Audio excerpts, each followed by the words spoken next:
Welcome to Divorce and Relationships Decoded, the show that takes the guesswork out of love, loss, and everything in between. Hosted by me, Jennifer Perri, a CDC-certified divorce and empowerment coach, and Dr. Deborah Wilder, a divorce and relationship expert. This is the place where real conversations meet expert advice. So get ready to decode divorce and relationships like never before. Divorce and Relationships Decoded starts now. Hello, everyone, and welcome back for another episode of Divorce and Relationships Decoded. I am one of your hosts, Jennifer Perri. I'm a CDC certified divorce and empowerment coach, and I am joined by my dear friend, Dr. Deborah Wilder, who is a divorce and relationship specialist. She is also a certified narcissistic abuse treatment clinician. I always get hung up on the T. One of these times I'm going to get it, but today, full transparency, I tried to do it without actually writing it down, and I thought, I got this. Evidently, I don't. It's okay. So how are you doing today? I'm doing very well. How are you?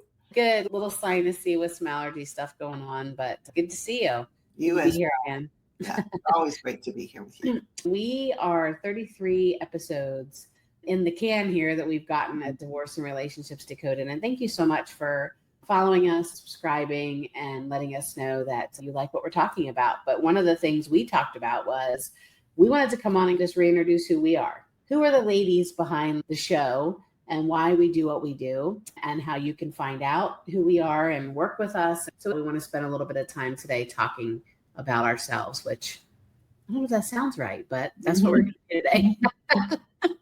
That's true. So I'm going to start with you.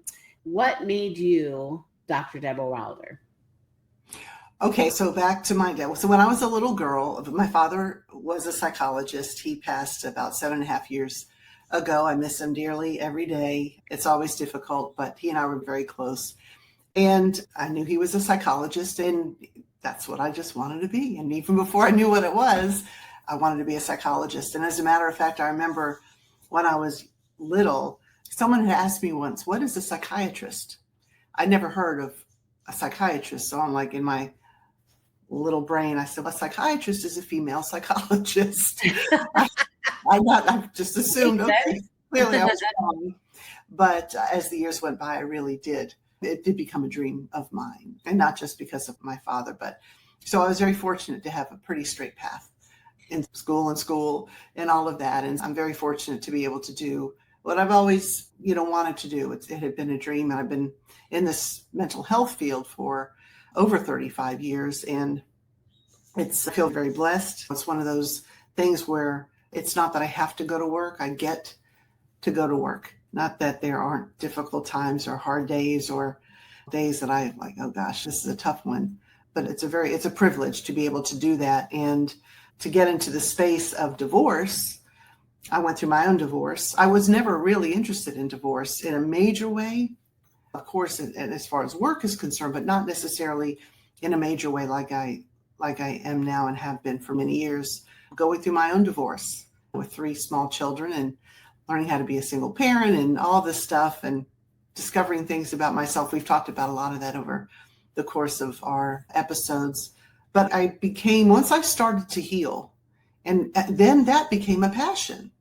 So it's interesting. My dream had always been to be a psychologist, and my passion has blossomed into the divorce world. So that is something which sort of how we met, because we met in a divorce networking group many years ago, and it's really been a wonderful path.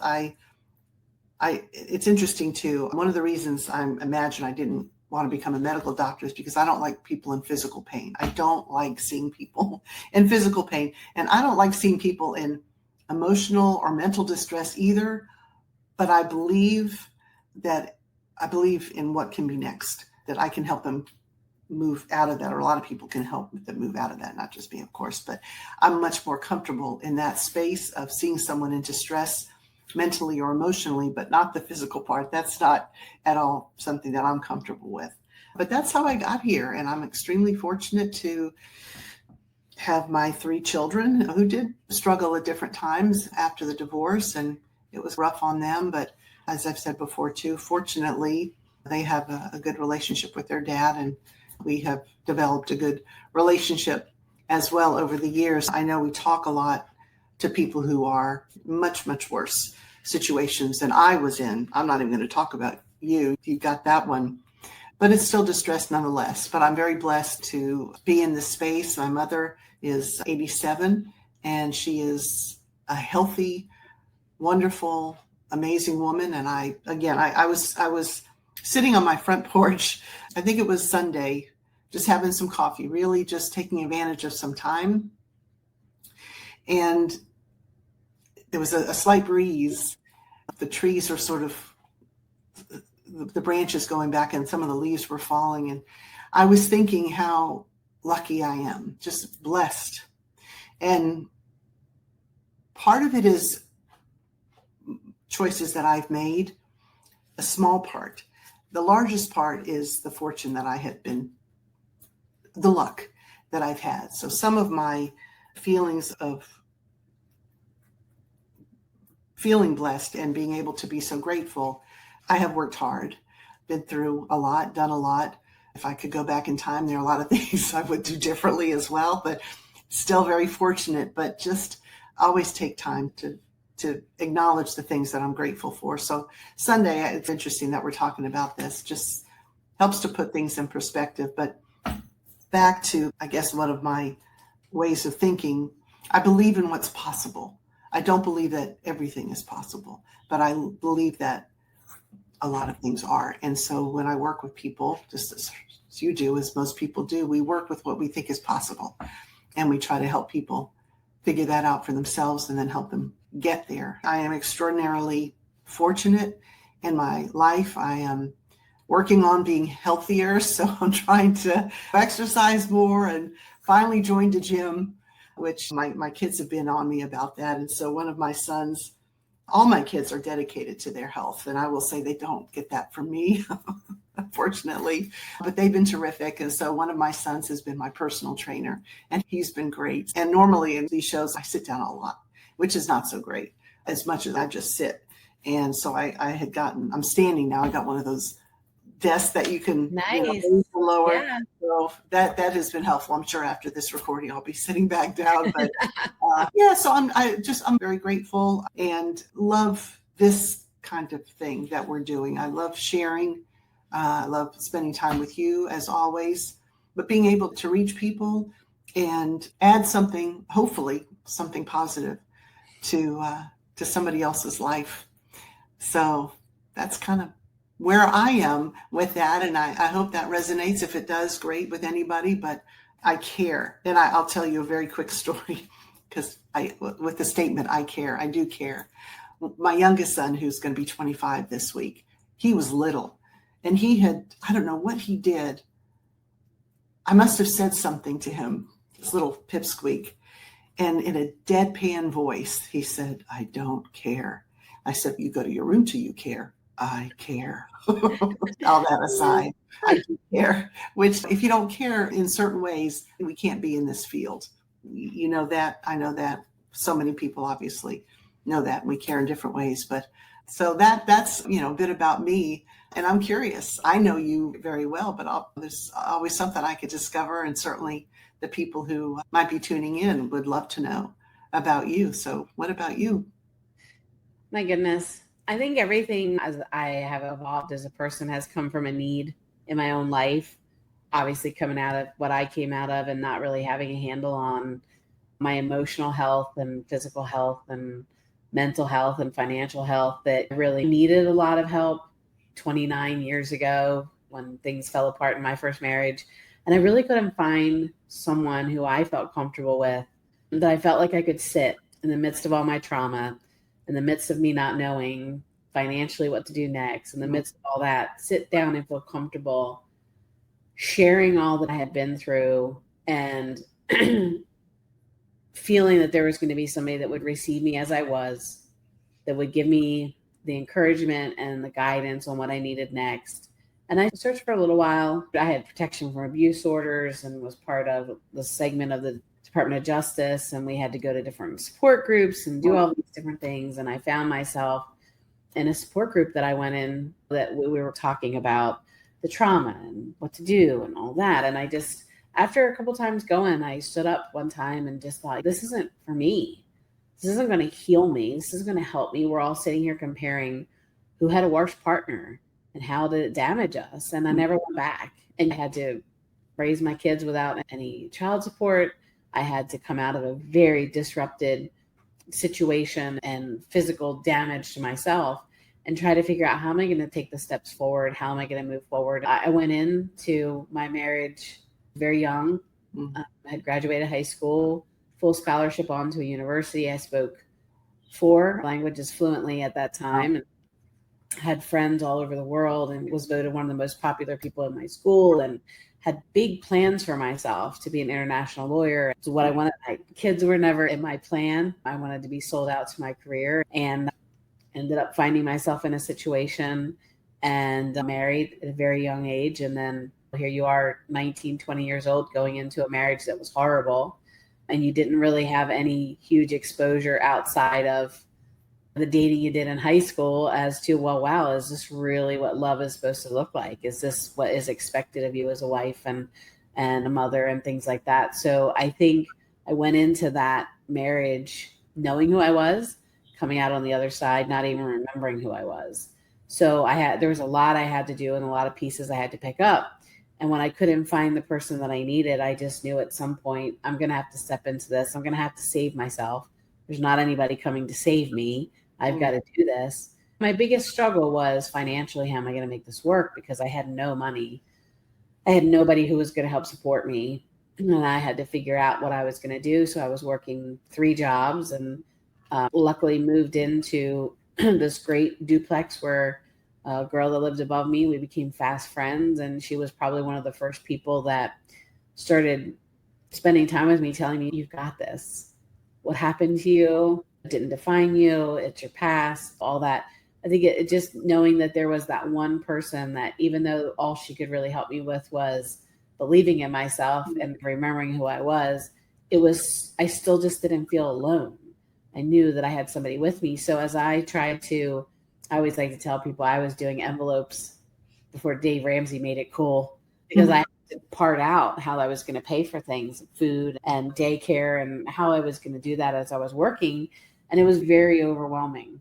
And an opportunity came in, and I worked at a call center and started working first of all with credit card processing. Then I made my way over into becoming a personal secretary, and I was working for other people in finance. I was doing their calendar and setting up their seminars and doing all that. I had incredible organizational skills, and I started getting very comfortable in the financial world of things and understanding some of the terminology, and then stepped into it a little bit more. So it was more of a personal need for me at the very beginning that I went into finance. It's been 26 years ago now, because I just needed a better understanding. And then I spent my time in that, was an executive assistant, moved into a financial consultant, became licensed, became registered. I saw so many women that were going through traumatic events, not figure out how to pick up the pieces, not have somebody that was in their corner, and certainly in relationships, watching them being handled by men in the finance world and being told what to do rather than giving them the permission to step into their own lives. I thought, wait a second, this isn't cool. This is exactly how I was treated by my ex-husband. You come out of a traumatic situation and you're viewed as broken goods. And that was just how I was made to feel in a lot of aspects. And I just knew that I needed to intervene. And for the past 20 plus years now, I have worked almost exclusively with women that are coming through transition or coming through divorce. Primarily is where my clients are meeting me, first of all, is from divorce or coming through traumatic experiences and life changes. More than anything, I don't want them to feel alone, and I want them to feel that any questions they may have are dumb. Yeah. The only dumb questions that are out there are the ones that aren't asked. So I never wanted a woman to feel in a very vulnerable space in her life and allow somebody to take advantage of that. Everything that I have done has been a mission of, I needed this, I needed someone, and I couldn't find who I needed, and I wanted to become that person for other women. And I've made that my life's mission. I didn't go to college. Came right out, even though I had full access and full scholarship. Life took me in a different direction. And I started my post high school education later in life, went in and got my registered financial consultant, went through all my certifications for my life coaching and for my divorce coaching and my insurance licenses. And so I did a lot of that post mom, right? And for a long time, I had shame in that. But then I realized, you know what? It's people buy who you are, and people, I think all that I've been through in my life was education for me. And then you add on all the education that I've received after that. And a lot of it is ongoing education. And you've got big certifications and you're required to do stuff every year and stay up on everything. So I think a lot of what I've learned and a lot of who I am as a person has been probably more profound for me than if I would have gone to a 4-year college degree. So I've released that shame, just like I released the shame of being a domestic abuse survivor and all that. So everything that I've done has come out of a necessity for myself and who I couldn't find. And then the women that I meet and the women that I get the pleasure of being alongside of in their journey, they're not going through it by themselves. They're not having somebody who is constantly tearing them down and holding things over their heads. And so I am a very empathetic person and a very direct person, but I use my life as a way of saying, hey, listen, I've been there. I've been through it. There's not anything you're going to come in and share with me that I haven't known or experienced or been exposed to. So I meet them where they're at. And we talk about topics like this because we talk about all that we've talked about with narcissism and with co-parenting and with abuse and different types that we've experienced it. We've lived it. And I think when you work with somebody or with people who have experienced it, who can literally say, you know what, I've been exactly where you are, that makes a huge difference. Mm-hmm. And it allows you, I think, to learn more and to be supported much better than if you worked with somebody who never experienced it, can't even imagine how you feel. I think that's what really resonated between you and I when we first met, is because you had been through divorce, you had children, you had your own struggles, and you've dedicated your life to helping other people. And that's me. And plus, you're just an amazing person. So are you, Jennifer. You're very easy to talk to, and you provide that level of comfort. You've helped me in my own life, but just in the way of watching you work with other people. When you're going through something crazy in your life, challenging in your life, the last thing you need is someone to make you feel uncomfortable and judged. And my parents, majority of you guys, if you follow me, know my parents now live in Georgia. They've been staying with me. My dad just went through a major life shift with open heart surgery. And I was with my mom when she went into the local Verizon to get some answers. And the way that she was treated, within seconds, I could see my mom's face and she felt dumb. She felt like she'd made mistake, like taken advantage of. And that, of course, as a daughter, you want to instantly be protective of your mother. But in that second, I thought, this is not how I ever want anybody to feel. Mm-hmm. I do what I do every day so that nobody has to look like my mom's face looked in that second. Or the women that come in and meet me and they have no idea of what money they have. They have no idea of what to do. Somebody completely controlled their life and their decision-making. I think it's important for women to understand there are people like you who get you. It's like trying to take parenting advice from people who've never had children. How much are you going to listen to them? But when you have people who've been through divorce or myself in transformation, I've had to pick up myself so many times and transform my life. That's the person I want to walk with if I'm going through something on my own and trying to get to the other side of it. I think making the decision to do divorce and relationships is, we've been through it. We have expertise that can help you. And I think it was a divine intervention that the two of us started working together. Absolutely. And I'm certainly grateful for that. And one of the things, we get into the trenches.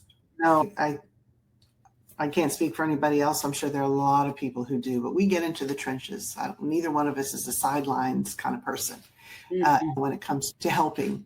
And when you talk about the shame, I have learned a lot of humility, and I've been humbled over these years. I know when my divorce was happening. And I carried a lot of that shame too. And I have someone like us to talk to at the time who could really, I had a lot of support from family, but it's different. It's different when you're walking with someone who you don't even have to explain some things. Yep. And so you and I are those types of people. And yes, that's one of the reasons why we do care so much for each other and get along so well and do this kind of thing, because that is transformative. Mm-hmm. The whole process is transformative. And as we were talking about earlier, the working with what's possible, that transformation is possible. And I know each of us has alluded to or spoken openly about not liking bullies. Mm-hmm. And I know when I work with people, especially women, it just happens to be more women who are in or getting out of emotionally abusive or narcissistically abusive relationships. It stirs something in me, and it's like, we have to do something about this. This is nothing about this that is okay. I don't like bullies. Can't stand bullies. I don't like seeing people being bullied. And again, a lot of that time, that's where the transformation comes in, when they become confident and more empowered and more able to, to find their voice. As you had said earlier, you knew who you were before you got married. And then after you were trying to get out of that and all those years, you had to find yourself or create yourself on numerous occasions. You have so much to be proud of. You have done an amazing, I didn't even know that about you in college. I know we've talked a little bit about that, but I look at you like, who the heck cares? I know, as you say, it bothered you for a while, but look at your life now. Look what you have created. Nobody gave you anything. And your life was paved with hardship after hardship. And you work your rear end off. You work tremendously. Your work ethic, as well as your other ethics, are super strong. But you've created what you have, which is amazing. And you deserve every bit of it. And I guess that speaks to the power of what's possible. And Thank you.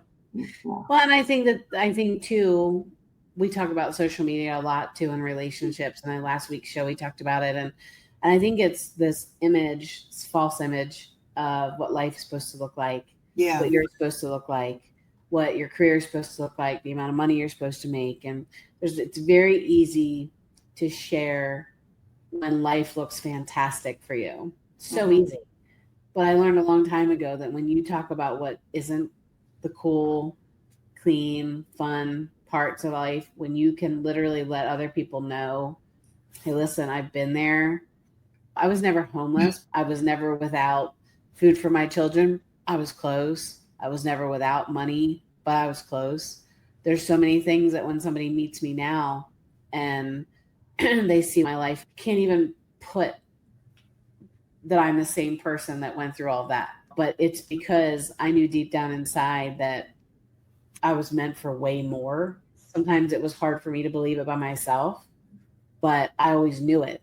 I knew that I was meant for more because I knew that we were given but one life, and I wanted it to be something amazing. I never figured it would be as amazing as it is, but there was a lot of hardship in it. And I think where a lot of women that I meet, they don't have that one person that is saying to them, you got this. I think one of the biggest things, and I have some clients that have very big jobs, and I have clients that are just starting out. And it's a common thread that I see with a lot of the women is I just don't either think I can do it or I don't feel like I deserve it. Yeah. And there's not somebody there that is telling them, yeah, you do. Yes, you can. We're here to support you to make sure that you are focusing forward. We may have to talk about what's happened in the past. We may have to get some type of grounding and footing on that. But my job, I know at least as a divorce coach and empowerment coach, is to get you this direction. Your past doesn't define you. We've all gone through things that we've made decisions that maybe we would make differently or we're ashamed of, or there's things that have happened in our lives, but that doesn't define you. And you have the ability and the right and the permission to reinvent yourself as many times as you need to in the course of your life. And I know I certainly have. And you had to reinvent yourself after you came out of your divorce. you know, so it's okay. If you're looking for permission, you have it, you know, and everything you need is already inside of you to get to what you want to do next. Sometimes you just need that friend that comes alongside you and says, been there, done that, got the t-shirt, here's the guide. I don't want you to go down this path. And it's a dead end. It's gonna be filled with all the things that you don't want. And I have had so many dead ends. And if I can prevent somebody from wasting days, months, years of their life going somewhere that's a dead end, I'm going to help them with that. My goal is to make sure people that I work with get to a point where they no longer need me. I want to be a transformation coach where we're going to get through it together. We're going to get you to where you need to be. We're going to get the limiting beliefs out of the way. We're going to get all of your internal self-talk together. We're going to get all that done. And then I want you to move into the next chapter of your life and not need me. I've had clients for over 20 years and they don't need to be with me. They just want to know that I'm in their corner. They want to know that if they need anything, they can call me or shoot me an email or send me a text. And I'm going to be there and I'm going to cheer you on. That's what I've always wanted to be. No matter where a woman was, what she was experiencing, what she was going through, she knew that she wasn't by herself. Which is why I've opened up the opportunity to work with people anywhere in the world. Anywhere in the world you want to work with me, we're going to figure it out. We're going to make it work. I have clients in other countries and we have to adjust times. And sometimes I'm talking late at night. Sometimes I'm talking really early in the morning because they need me. And I want to be that person. As we get ready to wrap up too, I want to make sure people know, first of all, we're here for you. That's why we're talking about what we're talking about. But we're also women. We're people. We're human. And we want to be there for you to help support you in that capacity. You can help people almost everywhere. So I'm a member of something called PsyPact, which allows me as a psychologist to do telehealth. And I believe it's 42 states in the U.S. at this point. I think they're working on some more, but 42 states. And my practice is fully virtual anyway. Yeah. So I'm able to work with people basically all over the United States. And for those of you who have been following us, you already know that our contact information is in the bottom underneath the description. You can email us questions@drdecoded.com. You have our personal email addresses in there as well. We just want you to know that we're here, that we care about you. We're invested in your success, whether it's in a marriage or if it's in being a single mom or trying to figure out how to co-parent. We're here. We're in your corner. We want to make sure that you know that you have people that can guide you and be there for you and support you. It was great having a conversation today, just letting people know, I think, a little bit more about us. As we get ready to wrap up, what's one fun fact that not many people know about you? I mean, I'm kind of a homebody. I love being home. I'm very close with my family. I'm very fortunate. Again, I keep saying that. I'm not trying to be annoying, but that's not my fortune that I earned. That's luck. So I love to see my family. I'm really a homebody. I don't have the need just to go out and do a whole lot of things. And, I do see my mother every Friday night. I let her know that after my father passed, I would not let her be alone on a Friday night. And I don't know if you're going to edit this, but just to celebrate, to have a Sabbath dinner with her every Friday night. But sometimes it could be close to a week. If we have a Life 360, sometimes I'll look, I've been home since whatever PM on Friday night, and it's like Thursday. So I guess something which is not so fun, maybe a little boring, but I'm a big homebody. So that's something. I don't know what other fun fact there is. A fun fact, but yeah, I'm a very family oriented person, but I guess in my life right now, I'm just kind of a homebody, and I love being able just to enjoy my space. Yeah. There's nothing wrong with being a homebody. I love to travel. I really do. But I like being home. Home is where your family and your heart and all that stuff is. And fun fact for me, if you haven't figured it out, I'm obsessed with Wonder Woman. And have a mug obsession. So I probably have over 300 coffee mugs from clients, and my kids and my husband and myself, and a massive novelty sock collection. If you have a topic suggestion or a question you want to ask, please let us know. questions@drdecoded.com. And I will see you again next week, my friend. It's All great right. conversation as always. Always. Thanks, Jennifer. See ya. Bye.